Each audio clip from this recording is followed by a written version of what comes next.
What's up everybody, OT for Tech here, and today I have an exciting review and unboxing. We're going to be looking at the Lifeproof Nuud for the iPad Air. It retails for about 130 bucks. You can get it at Best Buy or lifeproof.com. Now just as a side note, this entire video is shot with the Galaxy S5 in 4K. So without further ado, let's go ahead and open up the box.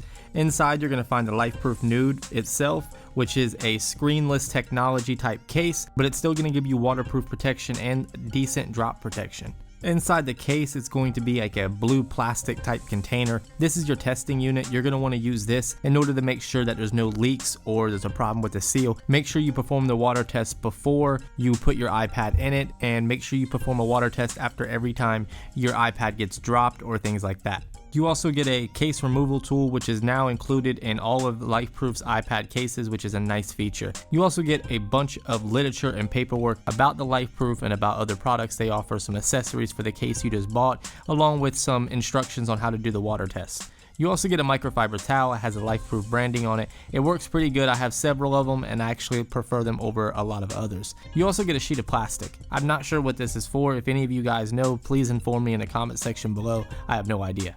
Now to put the iPad in the case, you just want to make sure the top is taken off, of course. Line up the case and just give it a firm squeeze. Make sure it sets in there nice and good. Check the O-ring and seals around the outer perimeter of the lower part of the case. Make sure there's nothing compromising the seal or in the way, or one of the O-rings is popped out. Once you have checked that and it looks good, go ahead and put the front back on. Go around small little areas and pinch it together. Make sure it clips in nice and tight and you hear that comforting snap. You want to make sure that it is shut very good, because this is a waterproof case and you don't want water leaking in at all. Once that is complete, go ahead and close the charging port and just do a quick thorough check to make sure everything is closed, including the headphone jack and just around the sides as well. And here's a quick look at the back. As you can see, your cutouts and openings, and we'll get more into that in just a minute. Here's a quick look at the side. You can see that you get a lot of lay on the table protection. There's actually a decent lip that goes all the way around the center part of the case. So even if you drop your iPad, it's still going to give you some excellent protection if it lands face down. And that's something that's a plus.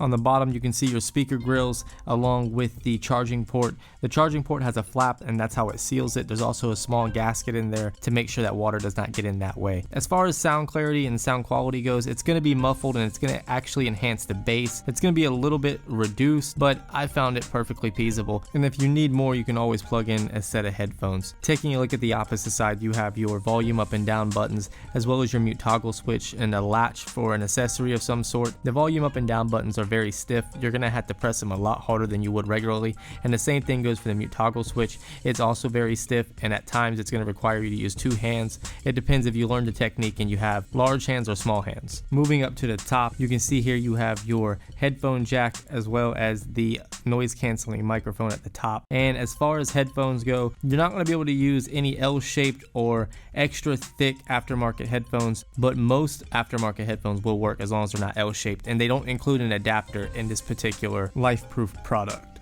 Now just going around the sides here where my finger is at, that is where the waterproof seal is, and it's made of like a silicone plastic type material, and it's supposed to suction itself basically to the iPad, allowing no water to get inside. And the home button, of course, is the same kind of home button that is built on all the other Nuud series for other devices, so it's going to be kind of offset and look definitely not the best. If you've ever used a Nuud series case, it has not changed. This is basically the exact same design. They just include a case opener now. Here's a quick look at the back. As you can see, you have another accessory input area, which is that little piece of strip of plastic. You just peel it off, and that is where the smart cover will go.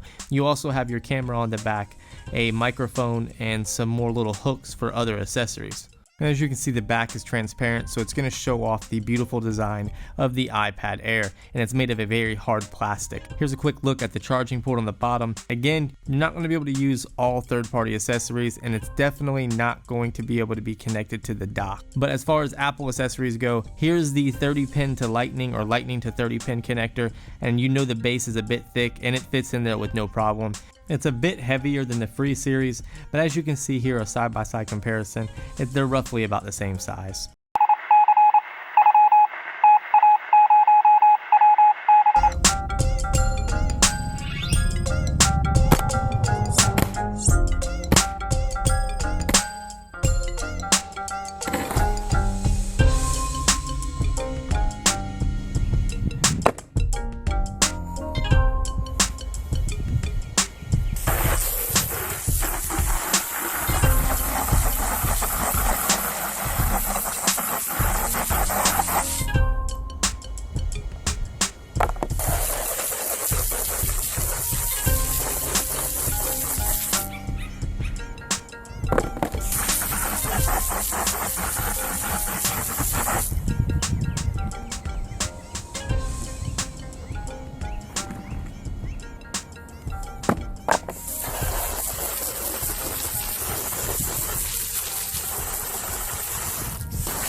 Okay, so out of all that, you can see the iPad's still functioning and it's working properly. The touchscreen is not scratched, it's not cracked, and it's fully responsive. As you can see here, you can access the notification center. You can also access mission control, and as you can see, sliding from page to page on your home screen, even selecting apps and things like that, they were unaffected whatsoever.